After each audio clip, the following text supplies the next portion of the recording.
you watching this video from? Comment below. The first time I saw him, he was trembling on the side of the deserted road, the dim glow of streetlights barely catching the sheen of rain on his soaked fur. His tiny body shook in rhythm with the wind, eyes wide, desperate, and somehow pleading, though I didn't yet know what he was pleading for. He wasn't just wet. He was lost, abandoned, a fragment of life clinging to existence by sheer stubbornness. I stopped my car, heart tightening, and when I opened the door, he flinched, retreating a few hesitant steps, but his gaze never wavered. It was a look that cut through the noise of the city, the honking, the distant laughter, the drizzle sliding down my windshield, and landed straight on me. I felt a weight in my chest, a question I couldn't answer, a silent demand, "Help me." And without thinking, I stepped into the rain, the cold soaking through my jacket, and reached out. That moment changed everything. I didn't know it yet, but I was about to embark on a journey that would challenge my heart, my patience, and the very way I saw the world. The night was relentless, a cold drizzle washing the empty streets in silvery streaks.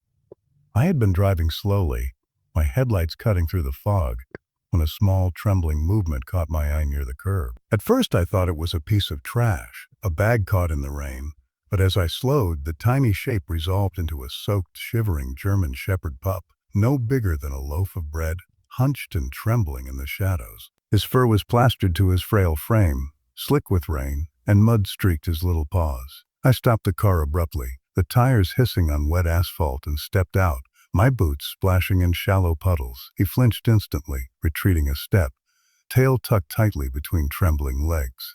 His eyes, wide and glistening, were fixed on me, not with fear alone, but something more desperate, something that pried at the edges of my heart. I crouched slowly, feeling the chill cut through my jacket, extending a hand without expectation, whispering soft nonsense. "Hey, it's okay, you're safe now." But he didn't move closer, only tilted his head, sniffing the air, wary of my presence. The sound of rain against the asphalt and the distant hum of the city seemed to fade, leaving just the fragile tension of the moment, the almost imperceptible tremor of his body. I took a cautious step forward, and the pup shuffled back, but then something shifted. Maybe it was instinct, maybe it was hope, but he inched toward me, paw after trembling paw. I gently scooped him up, careful not to startle him, and felt his body shiver violently against my chest.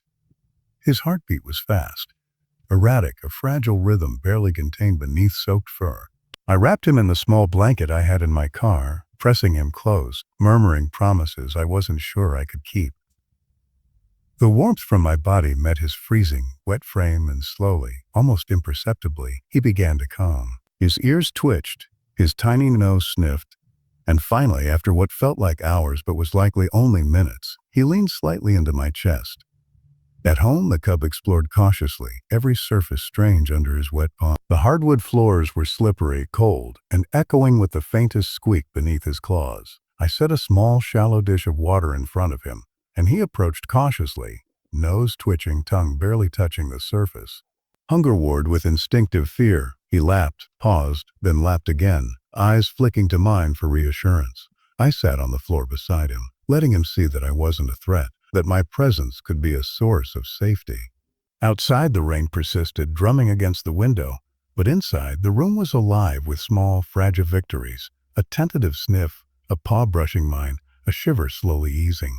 Night fell deeper, and he curled into the blanket on the floor, tail wrapped around his small body, ears flicking at the smallest sounds. Traffic, wind, the distant bark of another dog.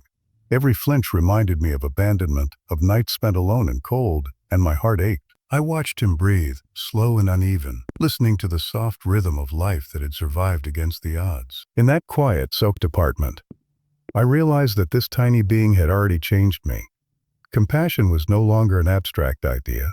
It was a living thing pressing against my chest, shivering but alive. And as he finally drifted into the light, trembling sleep, I knew this was only the beginning, the first fragile step of a journey neither of us could yet imagine, a journey defined by patience, trust, and the slow building of love. The first week was a battle of wills. The cub had survived the storm, but the shadows of his past clung tightly to him, hidden in the tilt of his head, the shiver that ran through his tiny frame, the way he flinched at the slightest movement. Every time I reached toward him, he would pull back, ears flat, tail tucked, eyes wide with the fragile calculation of fear. It was not aggression. It was pure, raw survival instinct. I realized quickly that trust, once broken or abandoned, could not be rushed. It had to be earned painstakingly, like coaxing a fragile flower to bloom through concrete. He would not eat unless I was across the room, standing still, my gaze soft but steady. When I tried to touch him, he would flinch back away, sometimes emitting the softest growl, a sound so small and vulnerable, it made my heart ache. I began to study him, the twitch of his whiskers, the way his ears flicked at certain sounds, the way his tail never dared to wag fully. He was learning me as much as I was learning him. Nights were the hardest. He would retreat to the darkest corner of the room, huddled against the wall, his little body curling into itself, as if trying to disappear. I would sit on the floor nearby, knees pulled up, letting him see me breathe, letting him sense my quiet presence without expectation. The silence between us was thick, almost tangible, and yet it was where the first fragile threads of connection began to form. One morning, after a night of rain that had left the air smelling of wet asphalt and damp leaves, I found him frozen in the middle of the living room. He had been startled by a sudden clatter, a mug tipped over by the wind against the windowsill, and his body was tense, eyes wide, trembling with instinctive fear. I knelt slowly, every movement deliberate, and whispered softly, coaxing, reassuring. Minutes passed. He did not move, did not retreat further, but his ears twitched at my voice. I extended a hand slowly, palm open, letting him choose. The choice when it came was small but monumental, a tentative sniff, a soft nuzzle against my fingers. My chest tightened in a mixture of relief and awe. It was a first small act of trust, fragile but real, the kind of moment that could not be measured in words but in the electric pulse of connection between two beings. We began small routines. I left food in his dish and stepped back, waiting silently as he approached, sniffed, licked, paused, and finally ate. I would call him softly, crouching at a distance, letting him decide whether to come. Slowly, the flinch became a pause. The growl became a soft whimper of indecision. The retreating paw became a cautious step forward. Every tiny victory was monumental, a proof that healing was possible. Each day, the cub's eyes seemed a little lighter, his gaze a little less haunted. By the end of the week, he had started seeking me out, cautiously at first, leaning his tiny head into my hand, letting me scratch behind his ears, letting his body relax for the briefest moment. It was a fragile bridge, a connection built on patience, still trembling but stronger with each passing day. In the shared silence, the quiet warmth of his small body pressed against mine, I understood that this first light of connection was more than a beginning. It was a promise, fragile and luminous, that we would face the world together, step by cautious step, heart to heart to heart. The storm came suddenly that evening, dark clouds rolling across the sky like a tide of shadow, and the first gusts of wind rattled the windows with an urgency that made the cub freeze in place. He had grown braver in the days since he arrived, exploring the apartment, curling against my side, even seeking attention. But the world outside still held echoes of danger, reminders of nights spent cold, wet, and alone. When thunder rolled overhead, low and rumbling, his ears flattened, tail tucked once again, and his body trembled, not with weakness, but with instinct honed from survival. I knelt beside him, murmuring soft words, stroking the damp fur along his neck, and he pressed his tiny head into my palm. For a brief moment, the storm could not reach us. And yet beyond the walls, the city was alive with chaos. A sharp, frantic cry from the alley behind the building sliced through the rain, sending a shiver down both our spines. The cub's nose twitched, and his body stiffened, ears pivoting toward the sound. Another small, desperate whimper followed. A creature trapped, frightened, calling for help. The cub's eyes met mine, dark and wide, and in that instant, I saw something that took my breath away. Recognition, determination, courage blooming in the small frame that had barely survived its own fear weeks ago. He barked once, a tentative but resolute sound, and I knew what he was thinking. Together we had to respond. We moved through the rain, water soaking our clothes, the wind cutting across our faces, but the cub was undeterred. At first he hesitated at the threshold, paws sliding on the wet concrete, ears flicking at every sudden noise. Then slowly he stepped forward, tail low but stiff, nose to the ground, tracing the scent of the trapped animal. His small body pressed forward, circling, nudging, barking softly, each movement precise despite his fear. The creature, a young stray caught in a tangled mess of discarded wires and wet cardboard, whined and struggled. The cub barked again, not loud or aggressive, but with purpose and insistence that something had to be done. I followed him, my own heart pounding in time with his frantic steps, and watched as he guided the frightened animal, circling it, nudging it gently with his snout, letting it know it was safe to move toward me.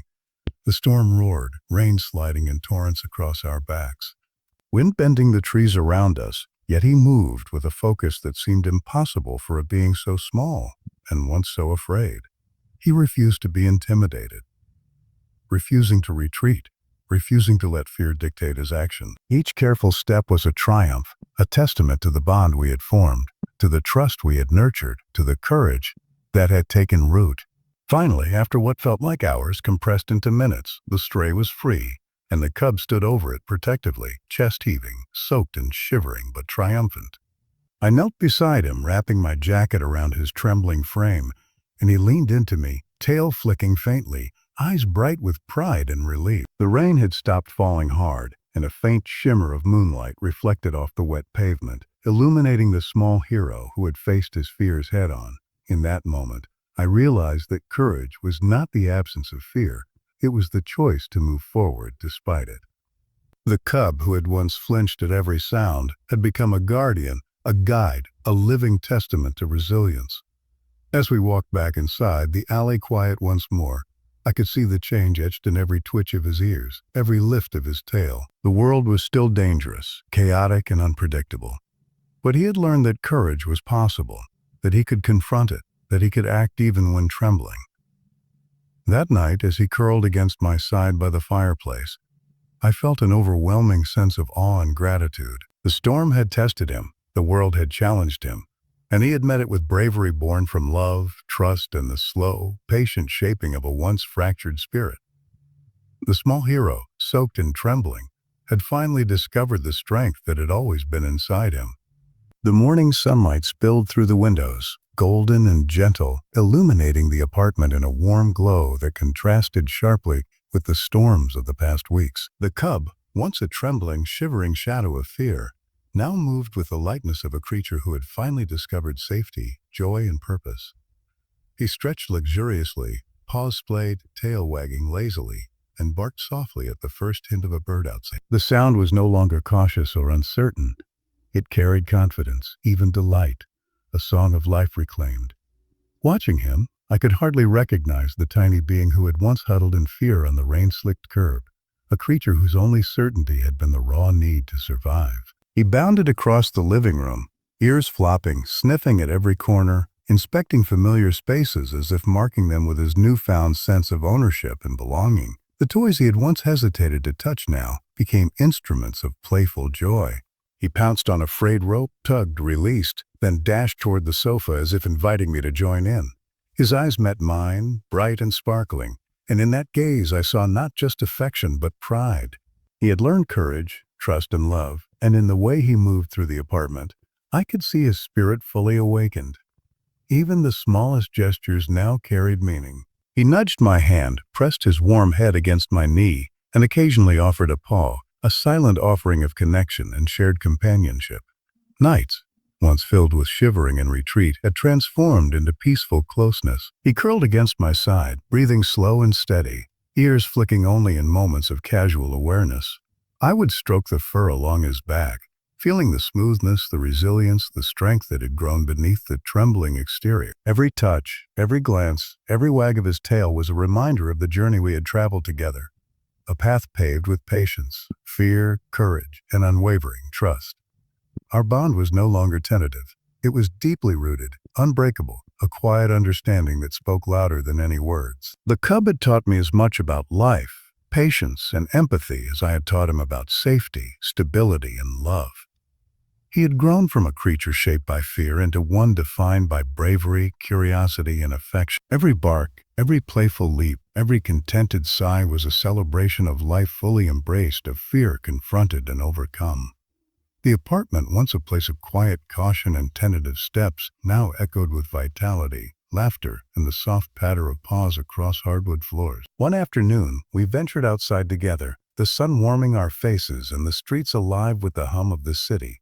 He walked proudly beside me, nose lifted, ears alert, tail high, a confident rhythm in every step. A dog that had once hidden from the world now greeted passers-by with cautious curiosity, yet always returned his gaze to me, reaffirming the bond that had been forged in the crucible of fear and nurtured through love. Every interaction was a reminder that trust, once broken, could be rebuilt, that courage could emerge from the smallest, most vulnerable heart, and that love, patient and steady, could heal even the deepest scars.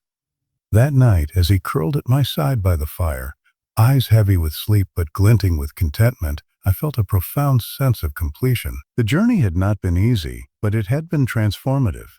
The cub, once abandoned, frightened, and alone, had discovered not just safety but joy, courage, and companionship. And I, in turn, had discovered the extraordinary depth of connection that comes from patiently nurturing trust and witnessing the quiet unfolding of a brave, resilient heart. In the soft glow of the room, as his breathing slowed into steady rhythm, I realized the truth I had always known but never fully felt. Sometimes the ones we rescue end up rescuing us too. And in that circle of love and life, we were both finally home.